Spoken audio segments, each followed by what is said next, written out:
Action. ഒരു ചായക്കടക്കാരിയായ എനിക്ക് ചില പരിമിതികളുണ്ട്. പ്രണയത്തിന് ഞാൻ എതിരല്ല. നിങ്ങളുടെ പ്രണയത്തിന് ഞാൻ എതിരല്ല. തലയാനക്കി പറഞ്ഞോളൂ. തലയനക്കാൻ പാടില്ല. തലയനക്കാൻ പറ്റും. ഫ്രെയിമിൽ ആളുണ്ടാവില്ല. ഫ്രെയിമിൽ ആളുണ്ടാവില്ലേ? ഞാൻ അതായത് ഞാൻ ലെൻസിനെ കാണാൻ പറ്റുന്നുണ്ടല്ലോ. ഞാൻ ഇവിടെ നിന്നാലും പിന്നെ ഷാർപ്പായിട്ട് കാണാൻ പറ്റണമെന്നില്ല. എങ്ങനെ കണ്ടാവും കുഴപ്പമില്ല.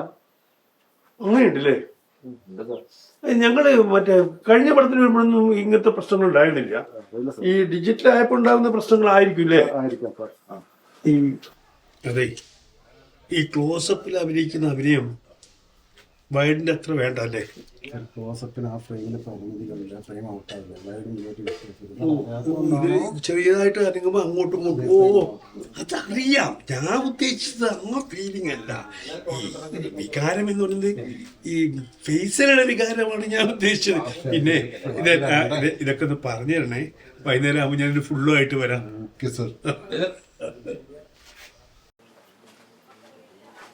ഇതൊക്കെ നേരത്തെ പറഞ്ഞില്ലെങ്കിൽ ഇപ്പോൾ ഒരു ഫുള്ളിന്റെ കാശ് ചിലവാകുമായിരുന്നു. എന്താ പ്രൊഡ്യൂസറോട് പറഞ്ഞ പോരെ? ബേജാറുണ്ട് സാറേ. പ്രൊഡ്യൂസറോട് നമുക്ക് പറയാം, അടുത്തൊരു സീൻ നമ്മൾ ഷൂട്ട് ചെയ്യുന്നുണ്ട്, പിന്നെ ഷൂട്ടിന് ആവശ്യമായ കുറച്ച് മദ്യത്തിന്റെ സാധനം വേണം എന്നൊക്കെ പറഞ്ഞു. നല്ല സാധനം വാങ്ങിക്കണേ. ആർട്ടിനെ ഏൽപ്പിക്കാലോ. ആർട്ടിനെ ഏൽപ്പിക്കണ്ട. ആർട്ടിനെ ഏൽപ്പിച്ചാൽ ഒരു കട്ടൻ ചായ വെള്ളം ചേർത്ത് തരൂ. ലെൻസിന് വേണ്ടി ഒരു അഭിനയമുണ്ടോ? തീർച്ചയായും ലെൻസിന് വേണ്ടി അഭിനയമുണ്ട്. ഓരോ ലെൻസിനും അഭിനയം വ്യത്യസ്തമാണ്. ഉദാഹരണമായിട്ട് നമുക്ക് ആദ്യം നാടകമെടുക്കാം. നാടകം നമ്മൾ കാണുന്നത് ഒരു വൈഡ് ആംഗിൾ ലെൻസിലാണ്. നാടകത്തിന് കൃത്യമായിട്ടും ഇപ്പോൾ 24 അടി വീതിയുള്ള, അതല്ലെങ്കിൽ നമ്മൾ സ്റ്റേജിൻ്റെ വീതി നമ്മളുണ്ടാക്കുന്ന വീതിയാണ് 24 അടി എങ്കിൽ 24 അടി ഹൈറ്റ്, ഒരു 14 അടി ഹൈറ്റ്. അത് നിശ്ചയിക്കപ്പെട്ട ഒരു ഫ്രെയിമാണ് നമുക്ക് നാടകത്തിനുള്ളത്. ആ നാടക നടൻ അഭിനയിക്കുമ്പോൾ സ്വാഭാവികമായിട്ടും തൻ്റെ മുന്നിലുള്ള ആയിരക്കണക്കിന് ആളുകൾ, അവരേറ്റവും പുറകിൽ നിൽക്കുന്ന ആൾ കാണുന്നത് ചെറിയ രൂപത്തിലാണ് സ്റ്റേജിനെ കാണുന്നത്. അപ്പോൾ അവിടെ നിൽക്കുന്ന പ്രേക്ഷകന് പോലും തൻ്റെ ആ അഭിനയത്തിൻ്റെ തോത് കിട്ടണമെങ്കിൽ നാടകം കൂടുതൽ ഉൾപ്പെടുത്തിയിട്ട് വേണം അഭിനയിക്കാൻ. അവിടെ സാധാരണഗതിയിലുള്ള ഒരു സംസാരം നാടകത്തിന് ചെയ്തു കഴിഞ്ഞാൽ പിന്നിലിരിക്കുന്ന ആൾക്കാർക്ക് എഫക്റ്റീവായിട്ട് വരില്ല. അതുകൊണ്ട് തന്നെ കുറച്ച് എക്സാജറേഷൻ എപ്പോഴും നാടക നടനെ സംബന്ധിച്ചോളം ഉണ്ടാകും. നമുക്ക് ആ സീനൊന്ന് നോക്കാം. കുടുംബ ബന്ധങ്ങളുടെ ആഴമറിയാൻ നൂലിഴ പിടിച്ച് അന്തരാളങ്ങളിലേക്ക് ഊടിയിട്ടവനാണ് ഞാൻ. മകനെ, ആഴക്കടലിലേക്ക് മുത്തുവാരാൻ പോകുന്നത്ര എളുപ്പമല്ല ജീവിതത്തെ മുങ്ങിത്തപ്പാൻ. എനിക്ക് നിങ്ങളോട് പറയാനുള്ളത് മറ്റൊന്നാണ്. ആടും ആടലോടവും അന്താക്ഷരിയുമായി ജീവിതത്തെ കൂട്ടിക്കുഴക്കരുത് പിതാവേ. പിതാവോ? വിളിക്കട അച്ഛനെന്ന്. അച്ഛൻ, അതിന്റെ അർത്ഥം എന്താണെന്ന് താങ്കൾക്ക് അറിയാമോ? മകനെ, തലയിൽ വെച്ചാൽ പേനരിക്കും, തറയിൽ വെച്ചാൽ ഉറുമ്പരിക്കും എന്നോർത്ത് ഈ ഒക്കത്ത് വെച്ച അച്ഛൻ നിന്നെ വളർത്തിയത്. ഒറ്റ രാത്രിയിലെ കാമവികാരത്തിന്റെ പൊട്ടിപ്പൊളിച്ചവനാണ് ഈ ഞാൻ. വളർത്തുദോഷം. കടാഹങ്ങളെ വിളിച്ചു നിർത്തുന്നവനെ, വരൂ, എന്റെ അസ്തിത്വ ദുഃഖങ്ങളെ മറക്കാൻ ഈ ചെറുജീവജാലങ്ങളെ സഹായിക്കൂ.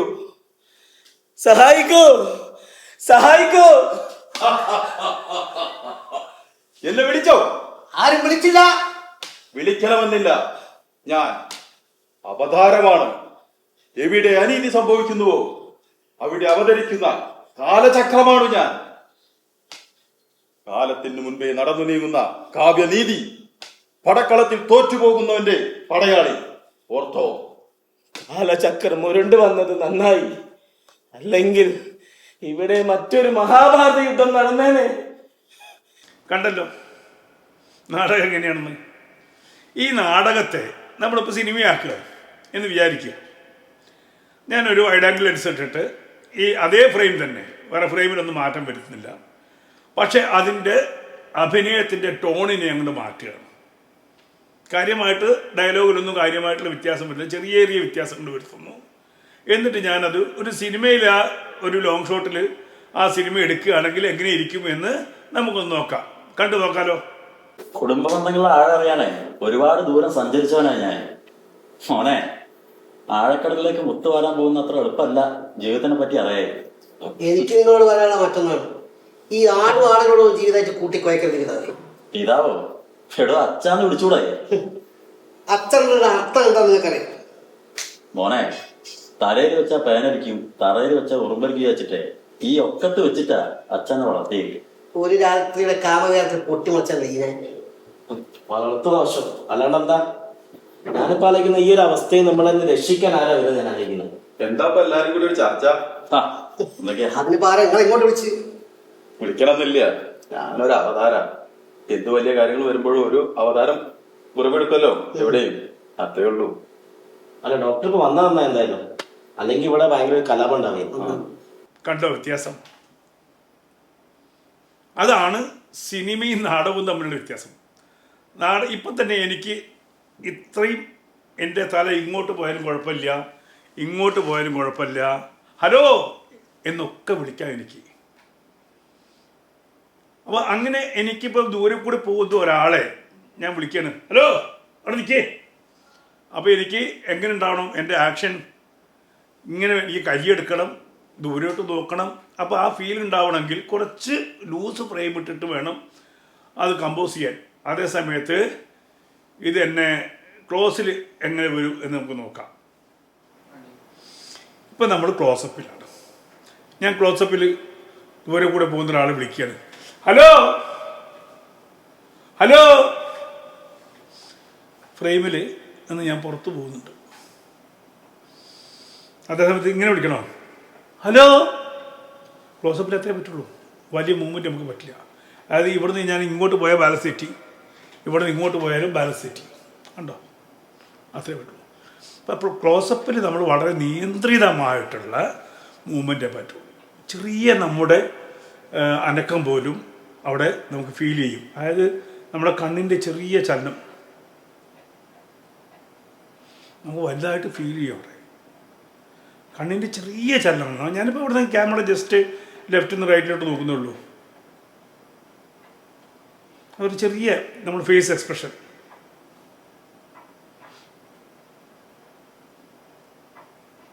അത് വളരെ ബൂസ്റ്റ് ചെയ്യും. നമുക്ക് പ്രേക്ഷകരോട് പറയാനുള്ള ഒരു സെൻറ്റിമെൻറ്റ്സ് ഡയലോഗ് വിചാരിക്കുക, എന്തുകൊണ്ട് എന്നോട് പറഞ്ഞില്ല? ഒരു വാക്ക് പറഞ്ഞിരുന്നെങ്കിൽ ആ ചിത കത്ത് മുമ്പ് എനിക്ക് ആ കാൽ തൊട്ടൊന്ന് മാപ്പ് പറയാമായിരുന്നില്ലേ അമ്മേ? ഇനി എൻ്റെ മരണം വരെ ഞാൻ അത് കൂടെ കൊണ്ടു നടക്കണ്ടേ?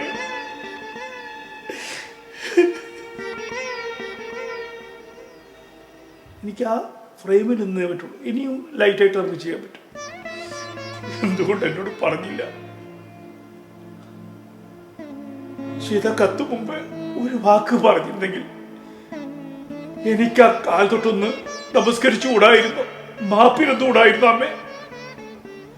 ഇനി എൻ്റെ ജീവിതാവസാനം വരെ ഞാനിത് എൻ്റെ കൂടെ കൊണ്ട് നടക്കട്ടെ. ഇങ്ങനെയാണ്. അപ്പം ക്ലോസിൽ നമ്മുടെ ഫീല് നമ്മൾ പ്രേക്ഷകരിലേക്ക് എത്തും. അതുപോലെ തന്നെയാണ് നോട്ടവും.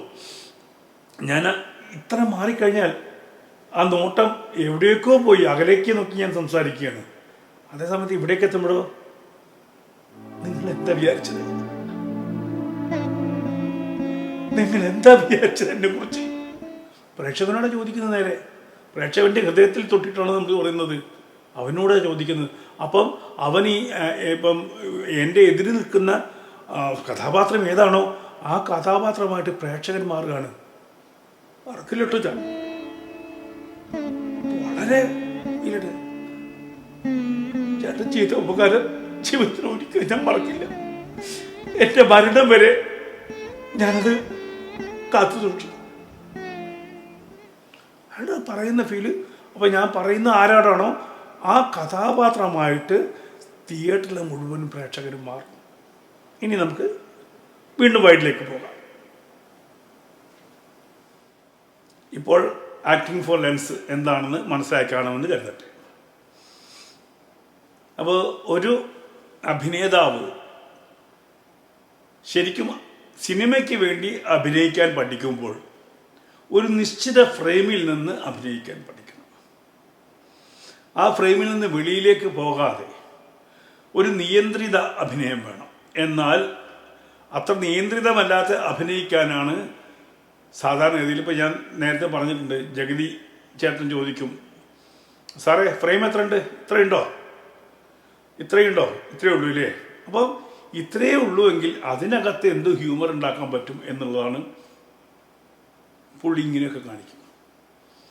ആക്ടിങ് കൊണ്ട് ഹ്യൂമർ ഉണ്ടാക്കും.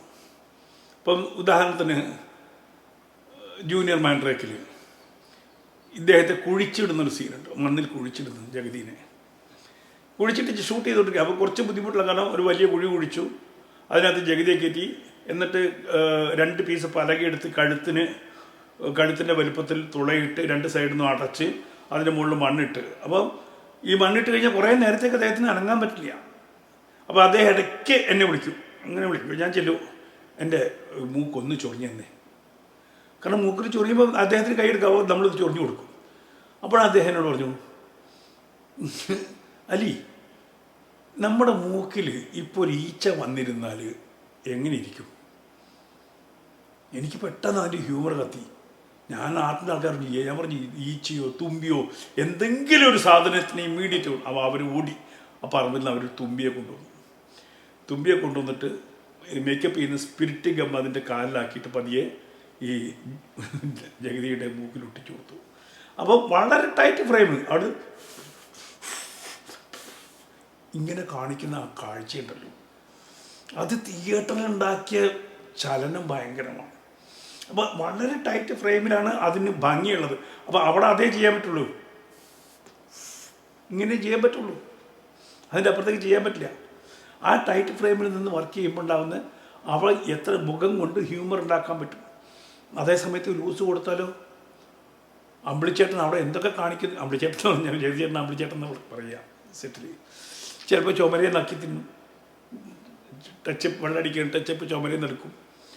ഇനി അതല്ല, എൻ്റെ ഓർമ്മയിൽ ഈ ഉത്സവ് സിനിമയുടെ പേര് ഞാൻ വിട്ടുപോയി, സുരേഷ് ഉണ്ണിത്താൻ്റെ ഒരു സിനിമയാണ്.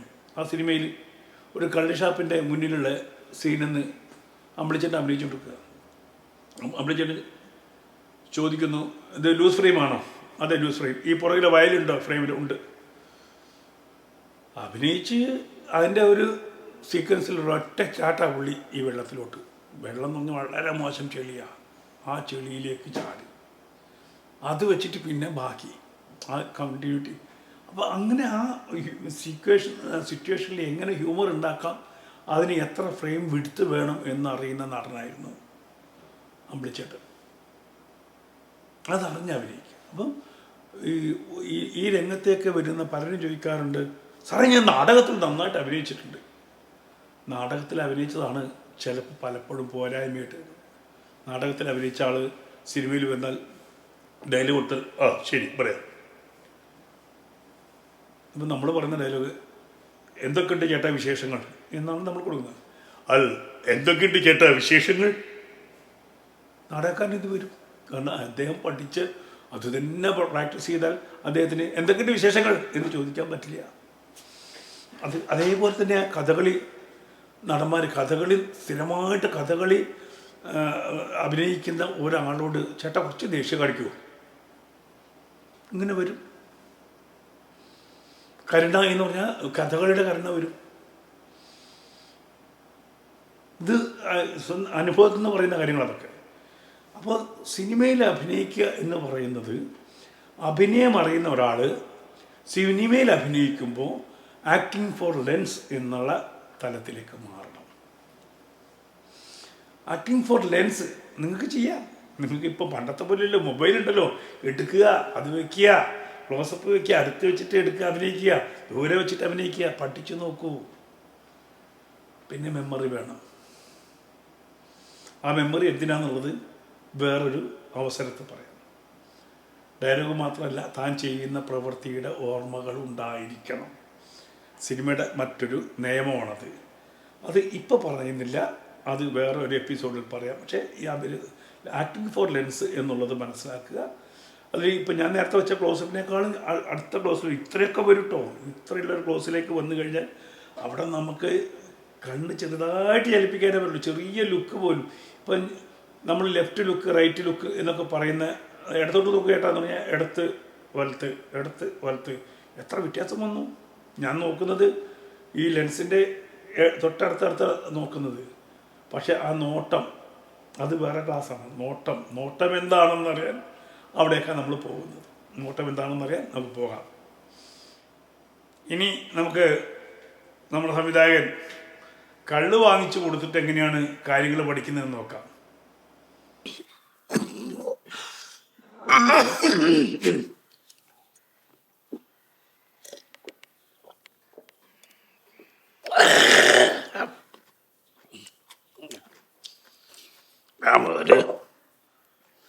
അപ്പൊ ക്യാമറമോൻ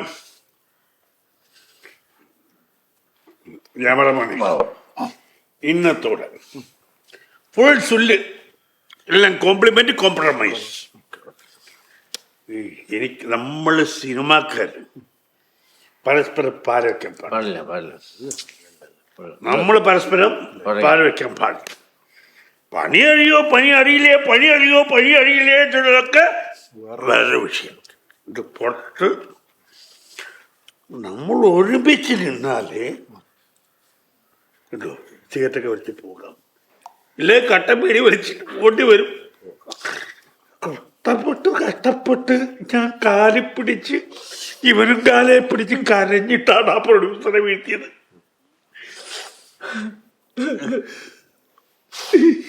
ആലോചിക്കുന്നത് ആ പ്രൊഡ്യൂസർ എടുത്ത് പാര വയ്ക്കാന്ന് പറഞ്ഞാൽ പറയാനപ്പോ ഒരു പിറ്റ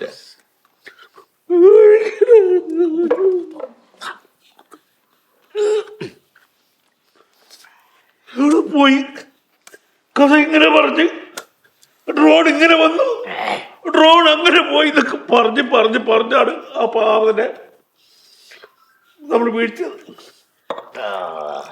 ഇപ്പൊ ആ നായകൻ നാറിയിട്ടല്ലോ. ആ നായകൻ നാറി എന്താ പറഞ്ഞത്? സംവിധായകനെ മാറ്റണം നമ്മളെ. സംവിധായകനെ മാറ്റാൻ പറ്റും.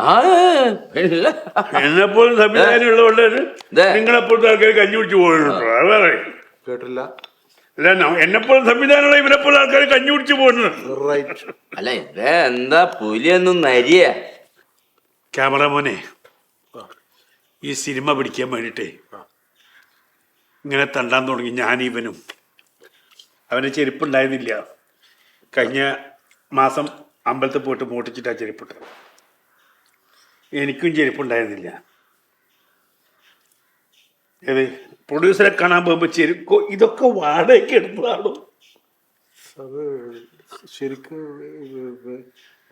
ജ്യേഷ്ഠനാണോ? ജ്യേഷ്ഠനല്ല.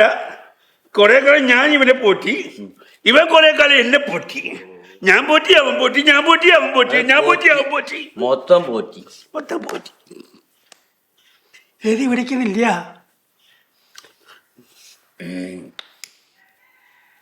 സിഗരറ്റ് അവിടെയുണ്ട്, തീ ഇവിടെയുണ്ട്.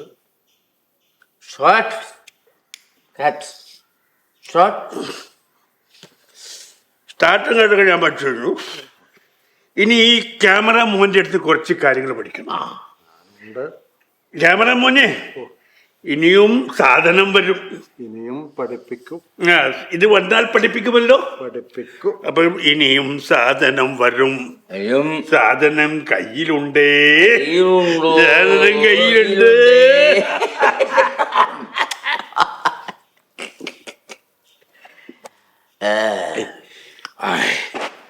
മുളക് വറുത്തരി ഒഴി ഒഴി. ക്യാമറമാൻ ഒഴി, ക്യാമറമാൻ ഒഴി. ഒഴുകിട്ടുണ്ട് ഒഴി. ക്യാമറമാൻ ഒഴി. ക്യാമറമാൻ സിഗരറ്റ് ഒഴിക്കുക.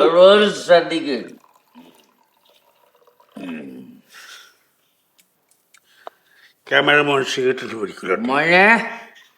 ക്യാമറമാനെ പ്രത്യേകം സൂക്ഷിച്ചു.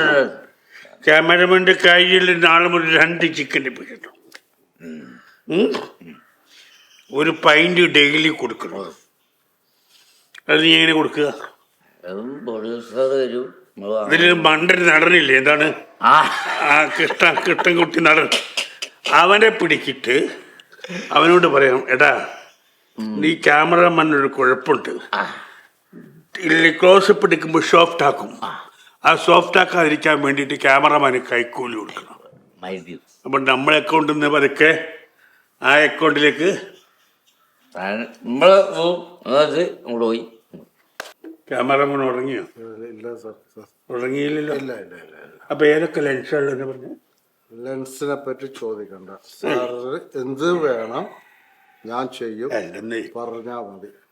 എനിക്ക് അതല്ലേ അതന്നെ എനിക്ക് ആ പുട്ടുകുറ്റി പോലുള്ള ലെൻസിന്റെ പേരെന്താ? ടെലിലെൻസ്. പിന്നെ ഇങ്ങനെ വാ തുറക്കുന്ന ഒരു ലെൻസ് ഉണ്ടല്ലോ, ഫിഷ് ലെൻസ്. അത് പിന്നെ ചെറിയ ചെറിയ പുട്ടുകുറ്റിയില്ലേ, ഒരു അരക്കഷ്ണം പുട്ട്, അര ബ്ലോക്ക് 50. അപ്പൊ ഈ വൈഡ് എന്ന് പറയുമ്പോൾ നമ്പർ കുറയായിരിക്കും അല്ലേ?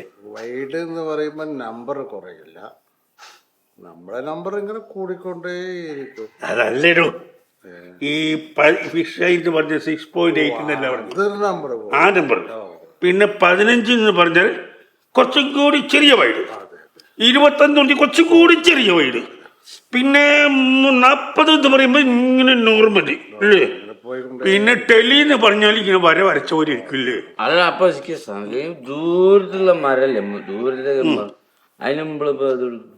ദൂരത്തുള്ള മരത്തിന് ഇങ്ങോട്ട് വിളിക്കും, ഇങ്ങോട്ട് വിളിക്കണം. മരത്തിനോട് മരമേ അതിനാണ് ഈ പുട്ടുകുറ്റി പോലുള്ള സാധനം. ഇന്ന് രാത്രി ഈ മോനെ നമ്മൾ എങ്ങനെ എപ്രകാരം നമ്മളെ മോനാക്കിയോ അപ്രകാരം ആ ചാത്തനെ, ആ പ്രൊഡ്യൂസറിനെ ഈ വശത്തേക്ക് ചാടിച്ചിട്ടില്ലെങ്കിൽ മിക്കവാറും എൻ്റെ തൊപ്പി അയാളെടുത്തിടും, എൻ്റെ കോട്ടും അയാളെടുത്തിടും. അതോ ഗതിയാവും. നിന്റെ ഗതി നിന്റെ ഗതി ആയിക്കോട്ടെ. നല്ലതില് ചിന്തിച്ച് നല്ലതാവെന്ന് വിചാരിച്ചിട്ട് നമുക്ക് അങ്ങനെ പോകാം. ഏട്ടല്ലോ വന്ന് ഭവിക്കും. ഈ പ്രൊഡ്യൂസറുമായ വേറെ പ്രൊഡ്യൂസർ ഇപ്പോഴും ചാരനായ ആളെല്ലാം സാറിന്റെ കയ്യിൽ വന്നിട്ട് കാര്യങ്ങൾ പറഞ്ഞില്ലേ? ഒരു പ്രൊഡ്യൂസർ കഴിഞ്ഞാൽ അടുത്ത പ്രൊഡ്യൂസർ നല്ല സുഖമുണ്ട്, മനോഹര.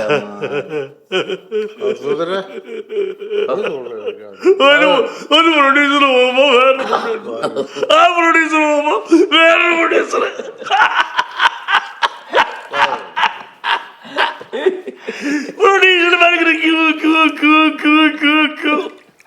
കള്ള് മേടിച്ചു കൊടുത്തിട്ട് എല്ലാം പഠിക്കാമെന്ന് ആർക്കെങ്കിലും ധാരണയുണ്ടെങ്കിൽ അതങ്ങ് മാറ്റി വെച്ചേക്കണം.